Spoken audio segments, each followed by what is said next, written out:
Hi friends, ఈనాటి ఊరటలో భాగంగా ప్రయాణాలు సర్వసాధారణంగా ప్రయాణాలు చేస్తూనే ఉంటాం. ఏదైనా కొత్త ప్రదేశానికి మనం వెళ్ళినప్పుడు మన మొబైల్ను టూరిస్ట్ ప్లేసెస్లో డిపాజిట్ చేసుకుంటూ ఉంటాం. అది చాలా వరకు అతి కష్టంగా తోస్తూ ఉంటుంది. మొత్తము ఫోన్ మీదే ఆధారపడిపోయినటువంటి వ్యావహారిక జీవితం కాస్త ఎంతో తల్లడిల్లిపోయి అల్లకల్లోలం అయిపోతుంది. కానీ ఇంటర్నేషనల్ ఎయిర్పోర్ట్ ఢిల్లీలో ఈనాటి ప్రయాణం సాగుతూ ఉండడంతో అక్కడున్న ఒక ప్లేస్లో ఫోన్ డిపాజిట్ చేయడం జరిగింది.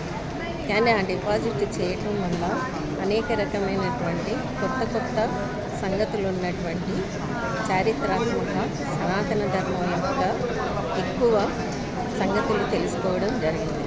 కాబట్టి మీ చుట్టూ పరిశీలించడానికి ఎక్కువ ప్రాధాన్యత ఇవ్వండి.